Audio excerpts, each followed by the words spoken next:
Hello folks, I'm coming at you today with a little bit different video than I have done since the beginning of this year. I've been really focusing on the Psalms and just trying to give people, a sense of encouragement and trying to get them into their word. Now today, I've been outside doing a whole bunch of yard work, and a lot of times while I do yard work, I like to listen to other pastors, evangelists, different things like that are on YouTube, as well as a little bit of the news of what's really going on, okay? Well, today, while I was listening to two different people, both of them simultaneously talked about Noah. And they were talking about specifically like in the days of Noah, okay? Because we know that Jesus even talks about how it will be like in the days of Noah when he returns, okay? We see that in Matthew 24, which I have done many lessons on Matthew 24 on here, because I just feel that is so powerful and so much of today's time, and we are actually called to be watchmen of these times. And actually in Matthew 24 verse 37 it says, "But as the days of Noah were, so also shall the coming of the Son of Man be. For as in those days that were before the flood, they were eating and drinking, marrying and giving in marriage, until the day that Noah entered into the ark, and knew not until the flood came and took them away. So shall also the coming of man be." Okay, now you hear that, and you're thinking, okay, well, what's your point? Like, I've heard this over and over and over again. Something I heard that neither one of these guys said, but I really felt it in my heart, strong in the spirit. And that was this. Noah worked on that ark for 120 years. 120 years he worked on that ark, okay? For that 120 years, he was not telling people, "Come help me build my ark. Come help me build my ark. Come help me with this."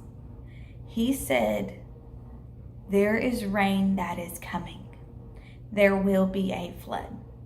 You need to prepare yourself," okay? The reason I am telling you this is a lot of us out here, these watchmen and women, we're out here saying, God is coming. Get your heart right. We are acting like Noah did at that time. We're telling people, prepare your house, prepare your heart, get ready for Jesus to return. Okay? A lot of people are going to use this in the days of Noah and really focus on the gene therapy side that we see, in the book of Enoch and different things like that. A lot of people are going to focus on that. A lot of people are going to focus on in the days of Noah and the sin being in the land. Yes, you can also focus on that. But what I want to really focus on today is the fact that in the days of Noah knew from God that the flood was coming. Noah told his sons were saved, his sons' wives were saved, him and his wife were saved, and that was it. No one else, okay? We're gonna read in chapter 6 of Genesis. It says, it talks about, first of all, that there were giants in the land in those days. That's that genome manipulation there. And the wickedness of man. And it says in verse 8, "But Noah found grace in the eyes of the Lord." These are the generations of Noah. Noah was just a man and perfect in his generations. And Noah walked with God. And Noah begot his 3 sons, Shem, Ham, and Japheth. The earth also was corrupt before God, and the earth was filled with violence. We see that today. And God looked upon the earth, and behold, it was corrupt, for all flesh had corrupted his way upon the earth. And God said unto Noah, the end of all flesh is come before me, for the earth is filled with violence through them, and behold, I will destroy them with the earth. And make thee an ark of gopher wood, and rooms shalt thou make in the ark, and shalt pitch it within and without with pitch. And he talks more about the ark. Verse 17. And behold, I, even I, do bring a flood of waters upon the earth, to destroy all flesh, wherein is the breath of life, for under heaven, and everything that is in the earth shall die. But with thee will I establish my covenant, that shalt come into the ark, thou and thy sons and thy wife and thy son's wife with thee. And he says about every living creature. In verse 22, thus did Noah according to all that God commanded, so did he. He did everything that God commanded him. But God told him from the beginning, I'm only going to save you, your sons, their wives, and your wife. I'm not saving anybody else. So, for that 120 years that he and his sons worked on this ark, okay? They were vigilant. They were diligently working on this ark. People made fun of him. People probably ridiculed him to his face. At that time, they had never even heard of rain. Oh yeah, you go back and you can see it, that there was no such thing as rain on the earth at that time. So him saying, from the clouds, there's going to be clouds and there's going to be rain that's going to fall upon this earth and it's going to flood it. People probably looked at him like he was an insane person. People probably saw that ark, because that was not a small ark. It was nothing little to scoff at.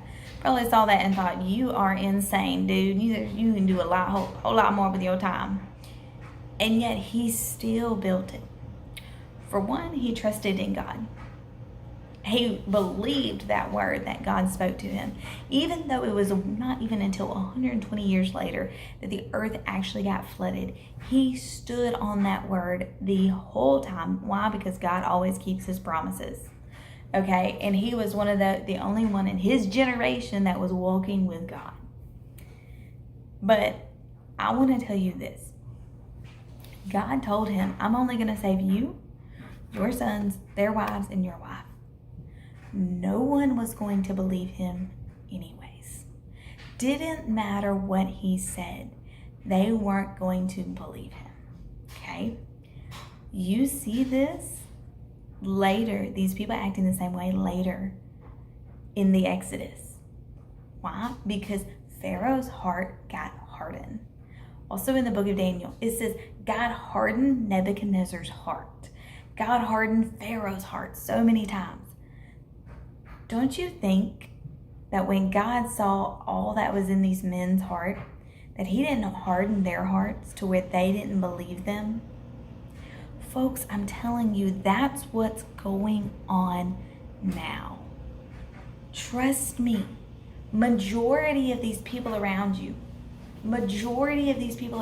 today, their hearts are being hardened, because even Jesus tells us that the love of many will grow cold. Paul tells us about that. Again, it is preached so many times that near the end, when the birth pains begin, you can talk to somebody until you are blue in the face and they aren't going to believe you. And the reason why is because God is going to give some over to their hearts, just like he did in the days of Noah, because we are again in the days of Noah. And God always tests the heart of man. Where is your heart relying? Is your heart trusting in God, or are you trusting in man still? Are you still trusting in man? Are you still thinking, with all of this stuff going on around you, everything that is going on, are you still trusting that everything is going to turn around and that normal's just going to come back? I'm sorry, folks. Normal went away. Actually, not in 2019 or 2020, where a lot of people say normal went away years ago. years and years and years, actually probably 1948, Norman went away. Yeah, that idea of any kind of normalcy, because that's when the time clock started, when Israel became a nation. Time clock started then. And things are ramping up now. Why? Because just as a woman travailing in labor, when I had my daughter almost 7 years ago, I was in labor, and it was a long drawn out process. And it actually started 3 days before I gave birth to her, or 2 days before I can't remember exactly how long before, but I started having those Braxton Hicks contractions that were like an hour to 2 hours apart from each other.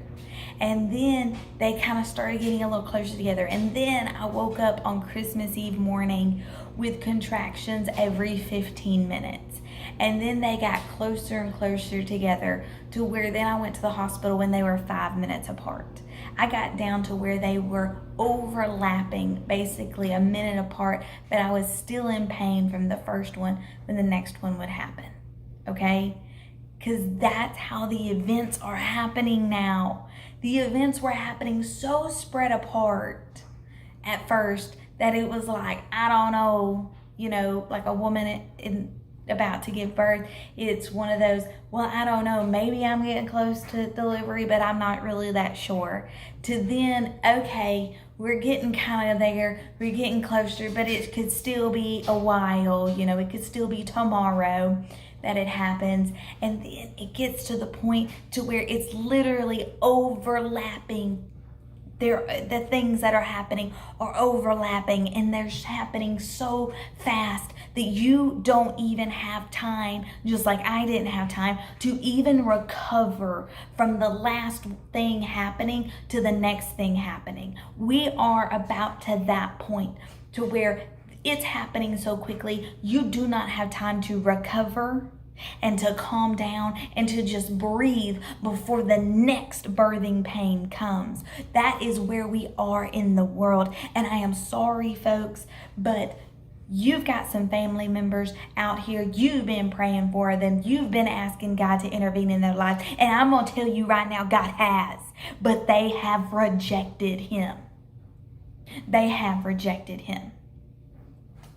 God has made himself known to so many people so many times. He has knocked on their hearts so many times, but they refuse to answer, just like in the days of Noah. He said, I'm going to save you. I'm going to save your sons. I'm going to save their wives, and I'm going to save your wife. But for everybody else, I've given you plenty of warnings. I've given you plenty of times. I gave you 120 years and you didn't take it. Yes, honey? No, I'm still recording my video. No, I didn't pause it. You're just in it. Say hello.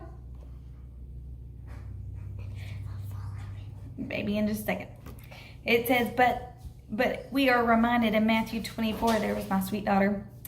But we are reminded in Matthew 24, verse 36, but of that day and hour knoweth no man, no, not the angels of heaven, but my Father only. I don't know when the day or the hour of his return is. I do not know, but I am going to tell you, folks, we are so close that you don't need to question it anymore. You need to get yourself and your heart right with the Lord, because you know what? Noah was not out there telling people, help me with my ark, help me so I can have you ride on this ark with me. No. God told Noah, it's just you and your family riding on this. So Noah was out there telling everybody else, you need to get your own boat. You need to get your own boat. You need to work on this stuff because the flood's coming. You need to get right with God because the flood's coming. And that was it. I can't prepare your heart for God. I can't. I can do as many of these lessons out here on YouTube for you to watch and for others to be inspired to get into their word and to get to know God. But I, at the end of the day, cannot help you. I can't change your heart. I can't pray to God as you. I'm not you. You've got to get your heart right with God. You've got to know that you are saved. You have got to accept him for yourself. I can't do it for you. Your mama can't do it for you. Your pastor can't do it for you. No one can do it for you. Only you can do it. And just as in the days of Noah, we are seeing everything that was like in the days of Noah happening again. But just in the days of Noah, it says that they were drinking and eating and marrying and giving into marriage until the day that Noah entered the ark. I don't want you to be left here thinking that you still have another 40, 50, 60, 70 years. Even if you do have that, I don't know. I don't know when the Lord's coming. I don't know the day or the hour that he's coming. But you know what? I don't want you to think I still got 40 years to go. I'm good. I'm all good. And then all of us gonna enter in the ark and you gonna be left. And then the floodwaters are going to start. And then you know what you're going to do? You're going to come knocking on that door. You're going to come knocking on that ark door like so many of them when the floodwaters started running to that ark. They ran to that ark. And Noah wanted to let them in. Noah wanted to save them. But God shut the door. God did. I don't want God to shut you out because you would not accept him now. God is knocking at your heart for some of y'all, and y'all need to accept him. You have got to accept him now before it is too late. Because we are in those times, the floodwaters have not begun, but the birthing pains should have. So I pray that this lesson has blessed you. I pray that you are so right with the Lord. We pray for you. We hope that this blesses you. I pray the Lord blesses you, keeps you, makes his face to shine upon you, and in all things is gracious unto you. And until next time, God bless you, and I hope that you are saved, and I pray for each and every single one of your family members to be saved as well, because we all need to have our own ark. I can't have an ark for you. Until next time, God bless you and stay vigilant.